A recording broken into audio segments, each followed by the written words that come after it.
हे friends, welcome. कैसे हैं आप सब? आशा है आप सभी स्वस्थ होंगे।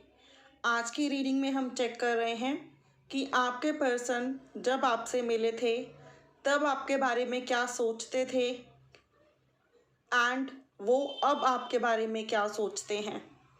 पहले में और अब में क्या डिफरेंस आया है। रीडिंग टाइमलेस है, जब भी देखेंगे तभी रेजोनेट करेगी।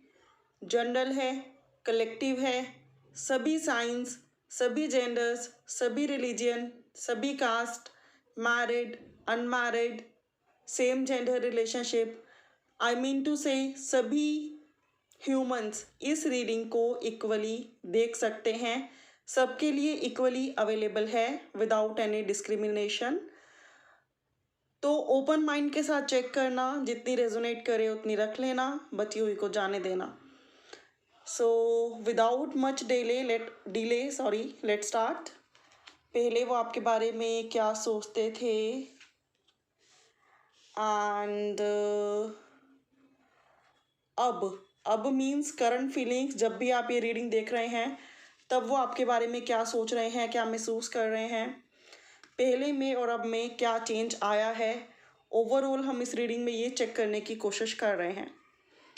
आई होप ये रीडिंग आपको पसंद आएगी।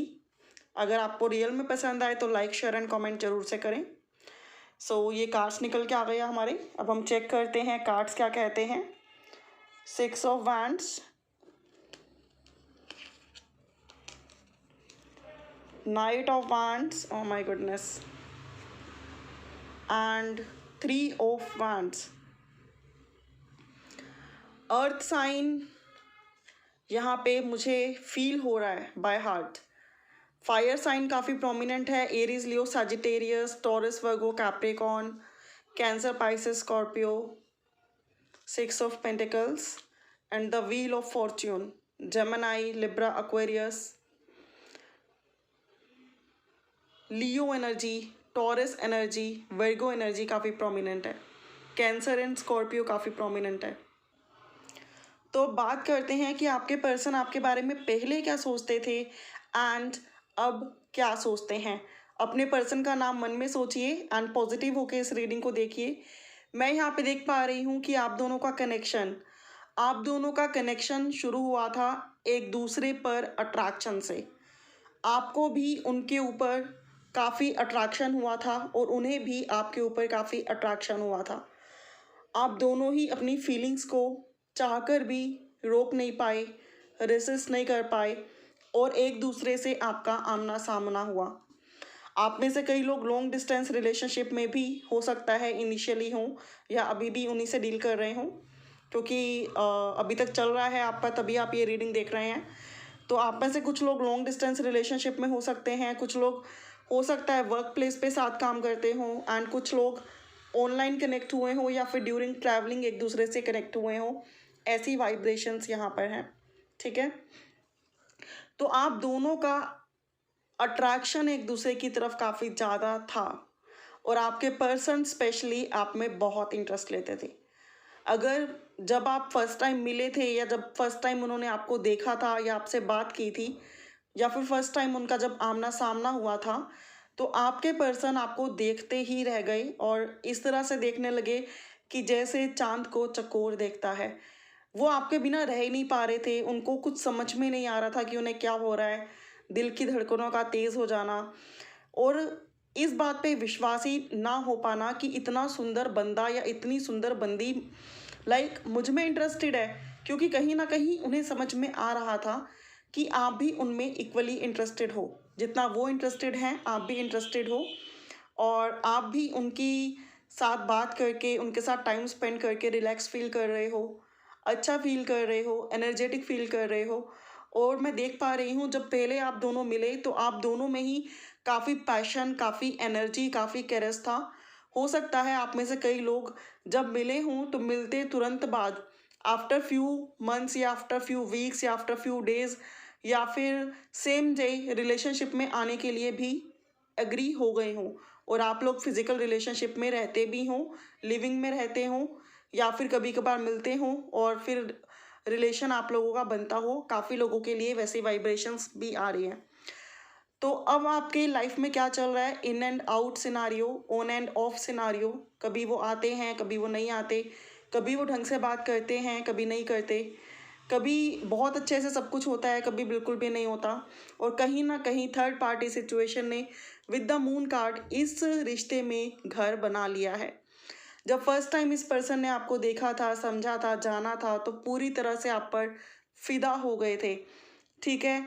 और इन्हें लगता था कि आप बहुत खूबसूरत हो, आप बहुत हैंडसम हो, और इतने अच्छे बंदा और इतनी अच्छी बंदी मुझे मिल गई है। तो इनका आपकी तरफ पैशन, करेज काफ़ी ज़्यादा था। और ये भी पॉसिबिलिटी है कि पहले इन्होंने ही आपको प्रपोज किया हो, या फिर आपको लाइफ लॉन्ग साथ रहने की कमिटमेंट दी हो, वादे दिए हों रिलेशनशिप में आने के लिए, या फिर आपके साथ अच्छी फ्रेंडशिप करने के लिए, ठीक है। तो ये पर्सन का पूरा प्रेशर रहा है आप पर। लेकिन ऐसा नहीं है कि इन्होंने कुछ ज़बरदस्ती किया है, कहीं ना कहीं आप भी इंटरेस्टेड थे और आप भी एग्री करते चले गए, गो विद द फ्लो बहते चले गए। और आप में से कई लोग काफ़ी टाइम इनके साथ रिलेशनशिप में भी रहे हो, या फिर कभी आपका फिजिकल रिलेशनशिप इनके साथ बना है, ऐसी वाइब्रेशंस हैं। अगर बात की जाए अब की, तो शुरू में तो इस पर्सन के पास आपको लेकर बहुत कुछ था। ये घंटों आपके साथ स्पेंड करने को तैयार थे, जन्मों आपके साथ स्पेंड करने को तैयार थे। अब बात करते हैं अब की। अब थर्ड पार्टी सिचुएशन आप दोनों के बीच में आ चुकी है, और वो कोई और नहीं है, आपकी या फिर इनकी फैमिली है, ठीक है। जो मैं यहाँ पे देख पा रही हूँ, आपकी या फिर इनकी फैमिली है। फैमिली की वजह से ये पर्सन काफ़ी डिस्टर्ब हैं, आप काफ़ी डिस्टर्ब हो, चाहकर भी इस रिश्ते में मैरिज नहीं हो पा रही है, इस रिश्ते में ग्रोथ नहीं हो पा रही है, ये रिश्ता आगे नहीं जा पा रहा है। इन पर्सन का मैक्सिमम फोकस इनकी रिस्पॉन्सिबिलिटीज़ और इनकी फैमिली पर है, और इसकी वजह से आप काफ़ी सफ़र कर रहे हो। आप समटाइम सोचते हो कि एक टाइम इस रिश्ते में इतनी खुशियाँ मिली, तो ये रिश्ता बना ही क्यों था अगर इस टाइम मुझे इतना पेन मिलना था। क्योंकि अब आपके पर्सन आपको वो अटेंशन नहीं देते हैं, आप पे उतना ध्यान नहीं देते हैं। On end of, in and out का सिनेरियो मैक्सिमम चलता रहता है, जिसकी वजह से आप काफ़ी पेन में हो। आप में से कई लोग ऐसे भी हो सकते हैं कि एक पर्सन मैरिड हो और एक अनमैरिड हो, एक एज में बहुत ज़्यादा बड़ा हो और एक छोटा हो, या फिर मतलब सेम जेंडर रिलेशनशिप में हो, या फिर जो मैं यहाँ पे देख पा रही हूँ आपका स्टेटस, रिलीजियन या कास्ट का डिफरेंस हो, ऐसी पॉसिबिलिटी दिखाई देती है। और अगर ऐसा नहीं है तो मैं ये देख पा रही हूँ कि इनकी मदर बीमार हैं, या फिर इनकी फैमिली में किसी के हेल्थ का इतना ज़्यादा सिनारियो चल रहा है, जिसकी वजह से चाहकर भी आप पर फोकस नहीं कर पा रहे, और इस टाइम ये खुद भी काफ़ी ज़्यादा सफ़र कर रहे हैं। तो प्रेजेंट में ये आपको लेकर क्या सोच रहे हैं? प्रेजेंट में ये आपको लेकर ये सोच रहे हैं कि the wheel of Fortune is implying कि ये आपको मन से अभी भी चाहते हैं। ऐसा नहीं है कि इन्होंने मन से आपको निकाल दिया, या फिर कुछ लोगों के मन में एक क्वेश्चन आता होगा कि मैम इन्होंने हमारा मिसयूज़ तो नहीं किया। नोट लाइक दिस, ऐसा नहीं है।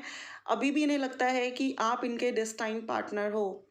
लेकिन कुछ कार्मिक लोग या कुछ कार्मिक सिचुएशंस आप दोनों के बीच में विद द मून कार्ड खड़ी हैं, जहां इनको आपको खोने का डर है और आपको इनको खोने का डर है। क्योंकि आपको लगता है कि अगर अभी भी कनेक्शन आगे नहीं बढ़ा तो शायद आप इन्हें खो देंगे, या फिर इन्होंने फैमिली के प्रेशर में किसी और को चूज़ कर लिया है आपके ओवर, और आपको हमेशा के लिए खो दिया है। लेकिन सिनारियो अभी का कुछ भी हो, first thing is this, family बीच में मेन बैरियर है। सेकेंड थिंग इज दिस कि मैक्सिमम कॉन्सेंट्रेशन फैमिली पर है। थर्ड थिंग इज दिस, आपको भी अपना डेस्टाइन पार्टनर मानते हैं, आपको अपना लक मानते हैं, आपको अपना भाग्य और आपको अपनी डेस्टिनी मानते हैं। कहीं ना कहीं इन पर्सन को भी इनसिक्योरिटी होती है आपको खोने की, लेकिन ये आपको जताते नहीं हैं, क्योंकि इन्हें ऐसा लगता है कि अगर आपको जताया गया तो ऐसा ना हो कि आप और इमोशनल हो जाओ। एंड अभी वो चाहते हैं थोड़ा सा डिस्टेंस मेंटेन करना, थोड़ा सा स्पेस लेना, एंड टाइम के साथ इस रिश्ते में वापस एंट्री लेना। 6, 15, 24, 4, 31, 13, 22, 3, 12, 21, 30, 1, 19, 28, 10, 18, 9 एंड 27 नंबर्स आपके लिए प्रोमिनेंट हो सकते हैं। तो इस टाइम आपके पर्सन चाहते हैं पोज लेना, पेशेंस रखना, सब्र रखना। आपको अभी भी वो अपना लकी चार्म, अपनी डेस्टिनी, अपना भाग्य मानते हैं, लेकिन कहीं ना कहीं प्रेजेंट सिनारियो ऐसे चल रहे हैं जहां वो बहुत ज़्यादा स्टक हैं और चाहकर भी इस रिश्ते के लिए कुछ नहीं कर पा रहे। अब मैं चेक करती हूँ कि आगे इस रिश्ते में क्या होगा। 1 कार्ड फॉर दिस, और कार्ड बहुत ही ब्यूटीफुल आया है, द स्टार। स्टार का कार्ड को तो देखते ही मतलब सब कुछ लाइक सारी टेंशन, सारी प्रॉब्लम्स माइंड से निकल जानी चाहिए, क्योंकि स्टार कार्ड है गुड अपॉर्चुनिटीज़ का, गुड होप का, बैलेंस का, अबंडेंस का, स्टेबिलिटी का, ग्रोथ का। तो अभी आपके रिश्ते में प्रॉब्लम्स चल रही हैं, no doubt in this, and आपके पर्सन भी अभी चाहते हैं कि पोज लेना थोड़ा सा, क्योंकि वो थर्ड पार्टी सिचुएशन को छोड़कर एकदम आपकी तरफ नहीं आ सकते। लेकिन फ्यूचर के लिए स्टार कार्ड बताता है 10 to 12 वीक्स, 10 to 12 डेज या 10 to 12 मंथ्स में आपके पर्सन डेफिनेटली आपकी तरफ दोबारा से अप्रोच करेंगे, एंड इस बार की अप्रोच लाइफ लॉन्ग होगी, परमानेंट होगी, एंड देन आपका कभी भी सेपरेशन नहीं होगा। So may God bless you. I don't know ये रीडिंग कितनों से रेजोनेट की है। अगर आपसे की है तो प्लीज़ कमेंट बॉक्स में बताएं, लाइक शेयर एंड कमेंट जरूर से करें। एंड आप में से तो कई लोग मुझे ऐसे भी दिख रहे हैं कि आप दोनों ही फायर साइन हैं, ऐसी भी पॉसिबिलिटी हो सकती है। अगर आपसे रेजोनेट की है तो please do like share and comment. Thank you so much for watching. Personal readings अगर आप चाहें तो बुक करवा सकते हैं, डिटेल डिस्क्रिप्शन बॉक्स में गिवन है। Bye for now, have a good day and take care.